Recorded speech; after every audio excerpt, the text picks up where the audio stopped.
The warning ignored the message came without warning. Across every human screen, from giant city billboards to tiny wrist displays, a strange symbol appeared. The people of Earth stopped what they were doing and stared. It wasn't a language. They knew, but somehow they understood. Tribute demanded. Refuse and be destroyed. It was the first official message from the Galactic Council to Earth. No greetings. No talks of peace. Only a command dot. At first, people laughed. Some thought it was a prank. Others believed it was a test by their own government. But deep inside the underground bunkers of Earth's secret command centers, the leaders of humanity gathered. They knew this day would come. Commander Elias Gray stood at the center of the round chamber. Around him, holograms of world leaders flickered in blue light. The air was heavy, not with fear, but with a strange calm. "The Council has finally spoken," Elias said, his voice steady. "They want tribute." President Laver Chun of the Pacific Union narrowed her eyes. "And if we refuse?" "They'll invade," Elias replied. "Or at least they'll try." The room was silent for a long moment. Then, one by one, the leaders smiled. "Let them come." General Hassan of the African League chuckled. "They don't know what waits for them here." The Council, sitting in their shining citadel at the center of the galaxy, believed they ruled all known worlds. New species were given two choices: offer tribute in resources, technology, and people, or be erased from existence. And for centuries, no one dared refuse. But humans were different. Earth had kept itself hidden, pretending to be weak and backwards, avoiding the attention of the Council. They had watched other civilizations fall. They had counted every ship, every weapon, every mistake. They had waited. Now, the Council had found them. And the humans would answer. At exactly midnight, Earth sent its reply. It wasn't a long message. No speech about freedom. No angry threats. No begging. One word: come. The message echoed through the Council's central chamber.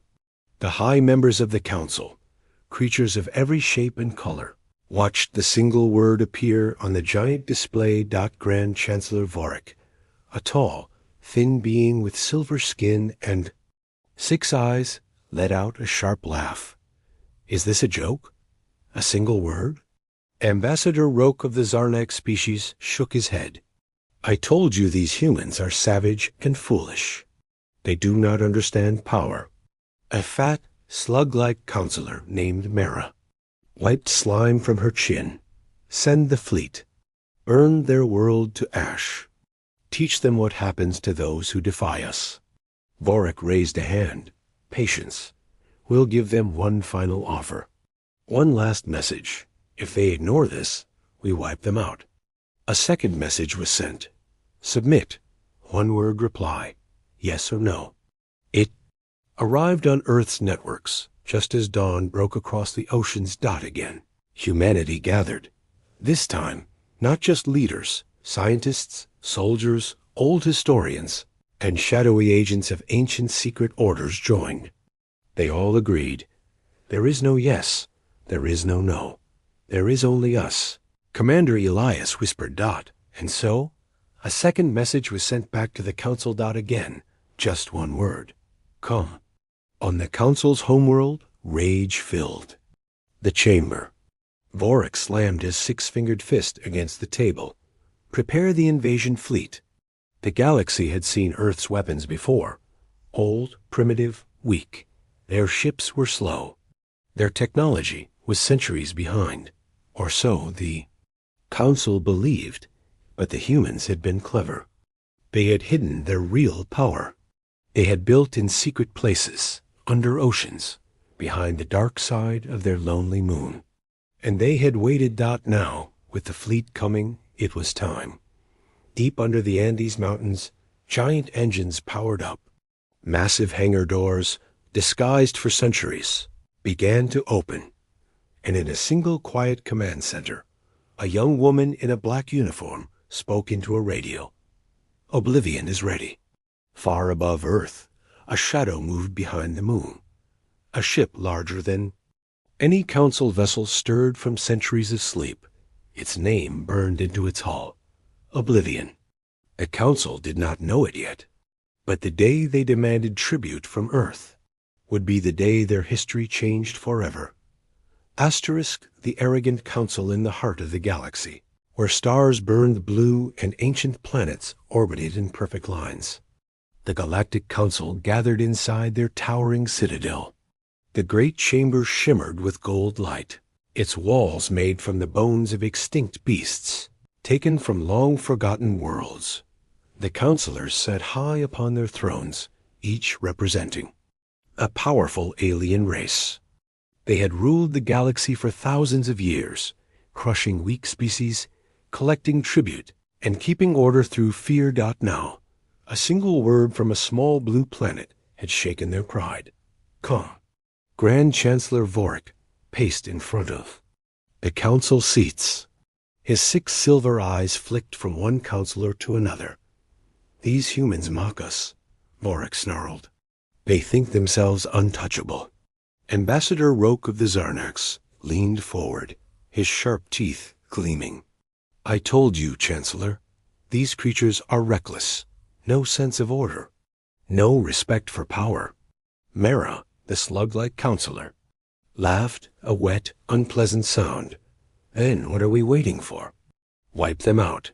Their world is barely worth the dust it sits on. A deep, rumbling voice spoke from the shadows. It belonged to High Commander Jirek, leader of the councils. War fleets. His black armor reflected the room's dim light. Our ships are ready, Jirek said. 100 battle cruisers. 30 dreadnoughts, elite storm units. Their defenses will fall within hours. Counselor Lin Ray, a tall figure covered in soft blue feathers, spoke quietly. Are we sure this is wise? Why did they reply like this? No begging, no fear. Only one word. Vorik turned on her, his voice sharp. Because they are fools. Their courage comes from ignorance. But deep down, a few counselors felt a strange unease. No one had ever answered the council's demand like this before. Most species surrendered instantly. A few tried to fight, but all had failed. Yet these humans had simply said, come. Twice. Still, arrogance drowned their doubts. The invasion leaves now, Vorik declared. By this time tomorrow, Earth will burn. The counselors clapped their strange hands and appendages in approval. War drums boomed through the chamber as a massive display showed the fleet moving toward the Terran system. A sea of ships, gleaming like silver daggers in the dark, sped toward Earth. Commanders inside those ships laughed and bragged. Humans won't last an hour, one sneered. Save me a few of them for sport. Another grinned. None of them suspected the danger waiting ahead. Back on Earth, inside the underground command center, Commander Elias Gray stood before a giant map showing the approaching fleet. They took the bait. Elias said calmly. President Lara Chun watched the blinking lights on the screen. Can we hold them? Elias smiled, though it wasn't a happy smile. We won't need to. As night fell, strange shapes moved in Earth's sky. The councils. Long-range sensors missed them completely. Dark, silent ships slipped from the oceans, the mountains, and the shadow of the moon. Oblivion. The ancient battleship, fully awakened now, moved silently into position. In the deepest parts of the councils. Own star charts. There were warnings. Ancient records about an empire that once challenged the darkness, vanished before the council even existed. An old, forbidden word. Terran. Few knew it meant human. As the council fleet approached, sensors detected a massive object behind Earth's moon, but the size didn't match any known ship. Fleet Admiral Kor, leading the invasion, laughed at the readings. Some old satellite or floating junk. No threat. They ignored it. Oblivion's main cannons slowly rotated. Its ancient I woke from slumber. Lights flickered on control panels untouched for centuries. A cold, steady voice spoke inside the ship. Target locked, ready to fire. Back in the council chamber, Boric sat smugly on his throne, watching the invasion on a live holofeed. Soon, he said, their world will kneel. But far from the council halls, an old alien in dusty robes watched the screen in horror. Elder Theros, the last of a long-forgotten race, whispered a single word no one had spoken in ages. Oblivion. His hands trembled. They had made a mistake. A terrible, ancient mistake. Cliffhanger. At the edge of Earth's orbit, Oblivion's weapons charged, but instead of targeting the fleet, its sensors locked onto something deep in space, far beyond what anyone expected. Asterisk. The forgotten weapon, the stars above Earth shimmered like tiny diamonds in the black sea of space. The massive council fleet moved closer, their warships gliding like metal sharks. Inside the alien ships, commanders prepared for battle. They were confident. Too confident. Admiral Kor sat in his command chair, watching the planet grow larger on his screen. Begin formation, he ordered. Wipe them out. His officers cheered. But then a strange signal appeared on their scanners. An unknown object. Large, old, active. Council fleet's sensors picked up a giant structure hiding behind the moon. It wasn't part of Earth's known defenses. It was too big, too old. Admiral Kor laughed.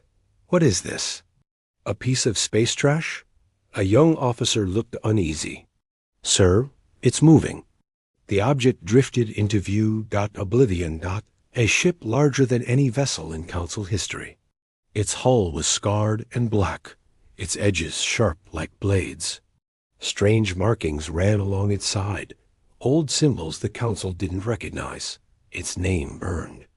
On its surface, in ancient Terran letters, Oblivion.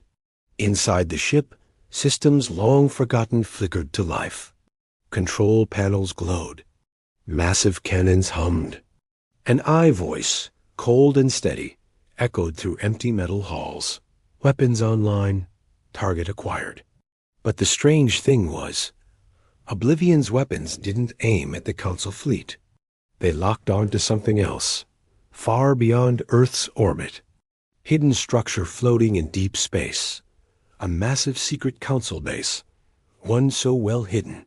Even the invasion fleet didn't know it was there. It was the Council's most guarded weapon vault. A place filled with ancient technology stolen from dead civilizations. A backup command post for Council leaders in case of emergencies. And somehow, the humans knew it existed. Back in the Council chamber, Grand Chancellor Vorik's face twisted, in shock as the display changed. What is that ship aiming at? He shouted. High Commander Gerak frowned. There's nothing there. Elder Theros, the ancient alien no one listened to, whispered, there is. And it was never meant to be. Found. Oblivion's cannons glowed bright blue. A high-pitched sound filled the air. A blast of pure energy shot out. The Council fleet watched in horror as the beam traveled through space. It struck the hidden base with unthinkable force. In seconds.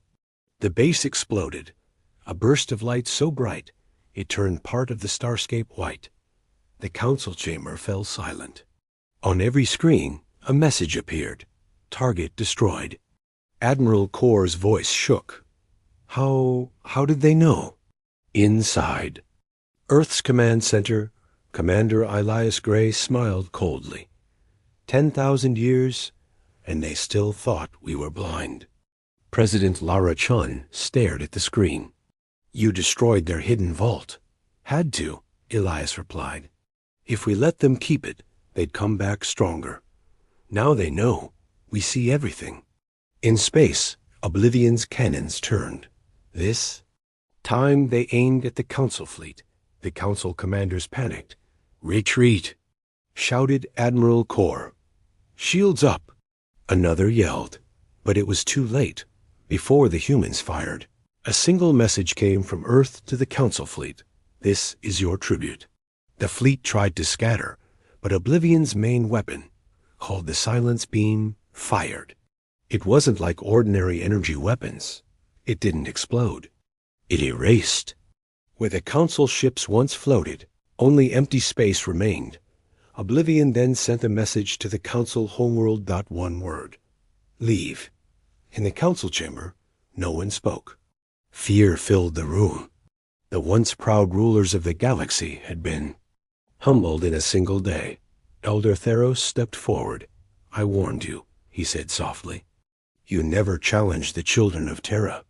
Vorik collapsed into his chair. They weren't supposed to remember. We erased them from history. But humanity had remembered everything. And now their ancient weapon was awake.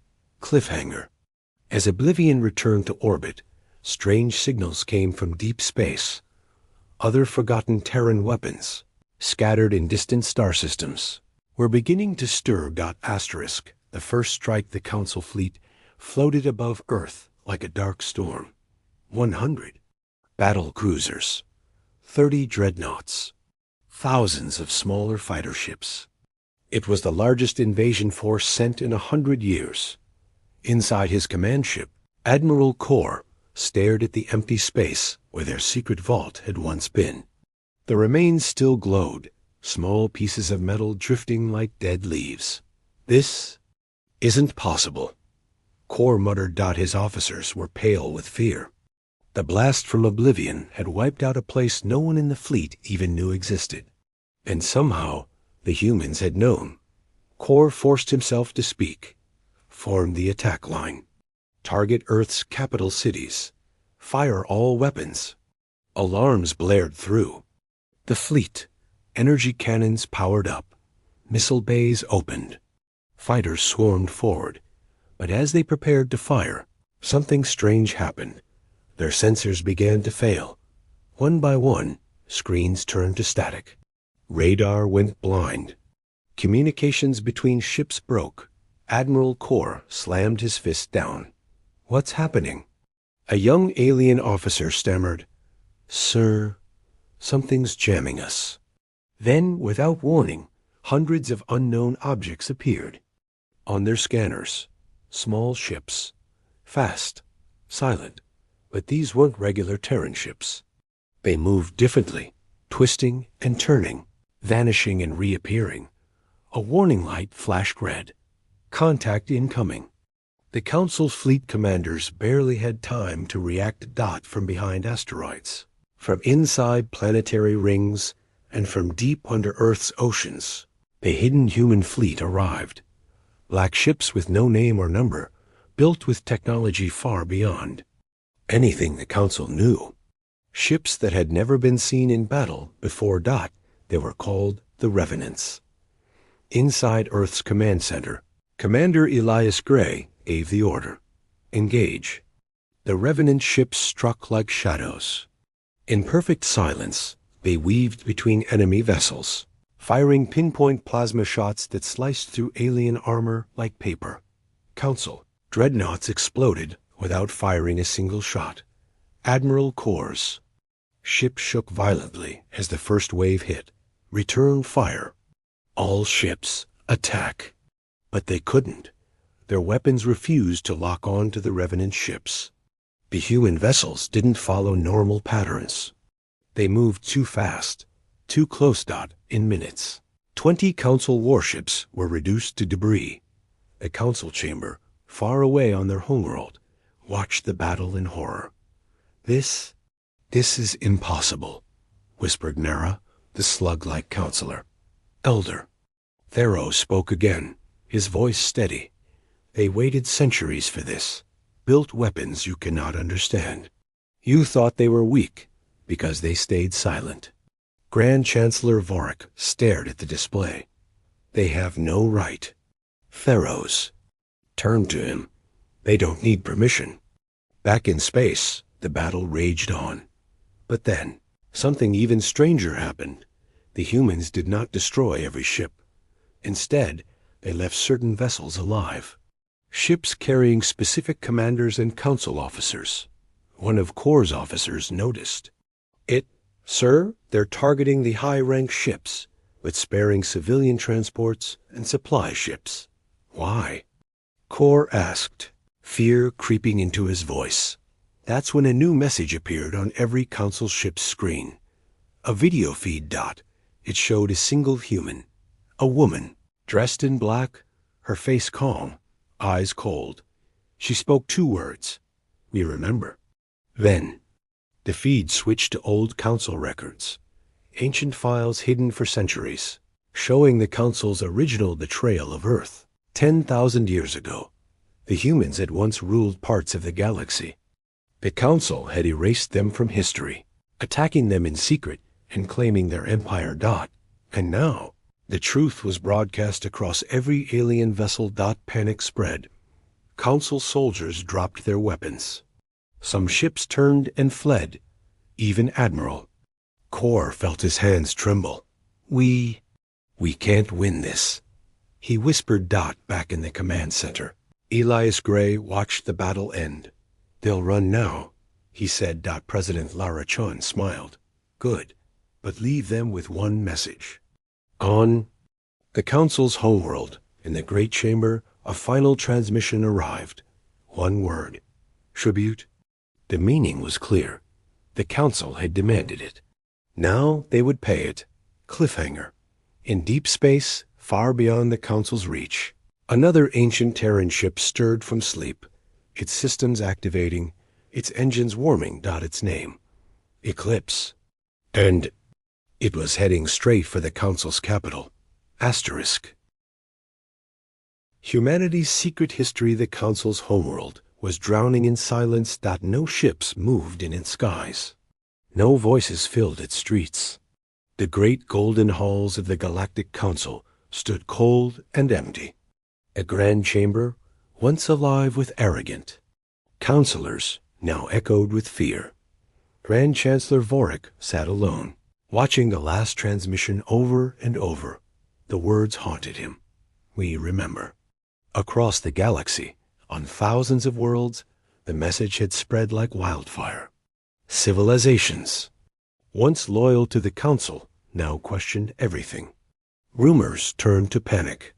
The great lie, buried for 10,000 years, had finally come to light. In a dusty, hidden archive deep beneath the council chamber, Elder Theros moved through the darkness. His old hands brushed against ancient stone walls as he reached a locked vault. It hadn't been opened in centuries. He placed his hand on a scanner. The door hissed open. Inside were relics, old weapons, broken helmets, faded banners. And at the center, a single glowing orb. It contained recordings from the age before the council. Theros activated it. A hologram appeared, showing a map of the galaxy, but it looked different. Terran symbols marked dozens of star systems, planets and stations under the rule of one.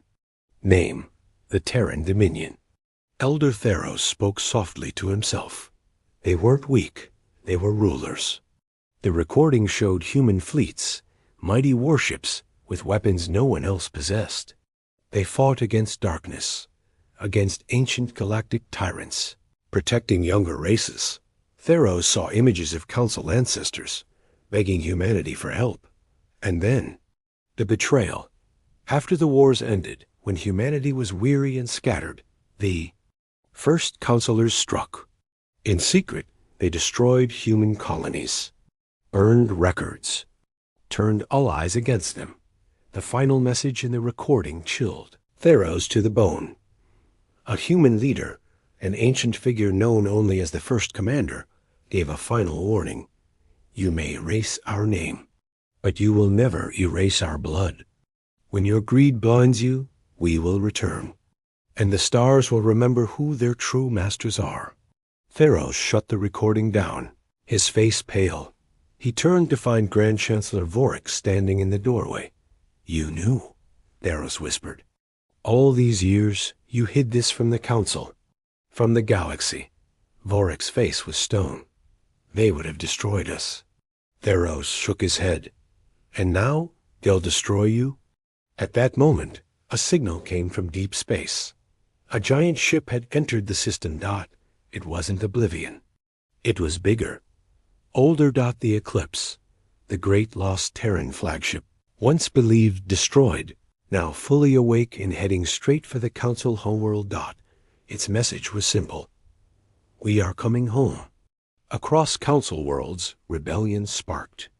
Races long oppressed saw the truth. The Council had built its empire on a lie. The Eclipse sent one more message, visible to all.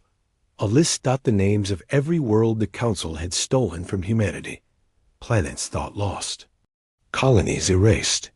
Names forbidden to be spoken. At the top of the list, Earth, Sol System. In Earth's command center, Commander Elias Gray stood by President Lara Chun. It's time, Elias said. Lara nodded. For too long they ruled. Through fear. Now we rule through memory. Elias turned to the room. Send the final command. All remaining Revenant fleets. Activate. On dozens of hidden planets, old human ships buried for centuries burst from their resting places. The stars shifted. The galaxy would never be the same. Again, cliffhanger. On an abandoned world, buried deep in ice, another figure stirred. A human, warrior, frozen for millennia, opened his eyes. His title, the First Commander. And he had one order left to give. One word. And the end. The Eclipse moved through space like a silent god, larger than any ship the galaxy had ever seen. Its black hull shimmered with ancient marks of war. Dozens of glowing weapons lined its surface, each cannon capable of destroying a planet. Its engines hummed, not with sound, but with a low, constant pulse that made nearby ships tremble. Inside the Council chamber, fear ruled. The councilors, once proud and arrogant, huddled like frightened animals. Grand Chancellor Vorik gripped the sides of his throne, sweat on his pale skin. Open a channel, he croaked. We will offer surrender. But it was too late. A transmission arrived on every screen across the galaxy. Face appeared. Not Elias Gray, not President Lara Chun. It was him, the man from legend. The First Commander. His eyes were cold steel, his voice steady. Behind him, the bridge of the Eclipse shimmered with ancient banners. Across every planet, every ship, every station, beings of all races stopped what they were doing. They felt it, something ancient returning. A power long buried. The First Commander spoke one word. Run. And then the Eclipse fired. A single blinding beam of white light shot from its main cannon. It wasn't a weapon of simple destruction. It was a purifier, erasing whatever it touched from both space and history. The beam struck the Council citadel. In an instant, the golden towers, the ancient halls, the traitorous councilors, all vanished. Not burned, not shattered. Gone as if they'd never existed. Across the galaxy, rebellions rose. Races enslaved by Council rule threw off their chains. Council fleets surrendered without a fight. Their leaders begged for mercy. On Earth, Commander Elias Gray and President Lara Chun watched it all unfold. It's done, Lara whispered. Elias nodded. We kept our word. But it wasn't over. The Eclipse sent one final message to the galaxy. A simple image of Earth, and a message beneath it. This is Terra. Remember the name. And then silence. Oblivion and Eclipse vanished into deep space. Their missions complete. Elder Theros, one of the few survivors of the old council, stood on a quiet hill on a forgotten world. He looked up at the night sky, at the stars now free. He whispered to himself, we were wrong. It was never about power. It was about memory. Years later, children on distant worlds would tell stories of the day of reckoning, when the Terrans returned, when a forgotten people spoke a single word, and the galaxy knelt. No one knew where the humans had gone after their victory. Some said they returned to the shadows. Some said they watched from beyond the stars. But every ruler, every fleet commander, every soldier, every diplomat knew one thing. You never demand tribute from Earth, because the humans never forget. And when they come with one word. Come. Asterisk years had passed since the day of reckoning. The galaxy had changed. No council remained, no gold thrones, no slave chains. The name Terra was spoken in whispers, not out of fear, but out of respect that new alliances rose. Former council worlds now ruled themselves. Trade routes reopened. Peace returned. But far beyond the known stars, in a forgotten corner of the galaxy, something ancient stirred.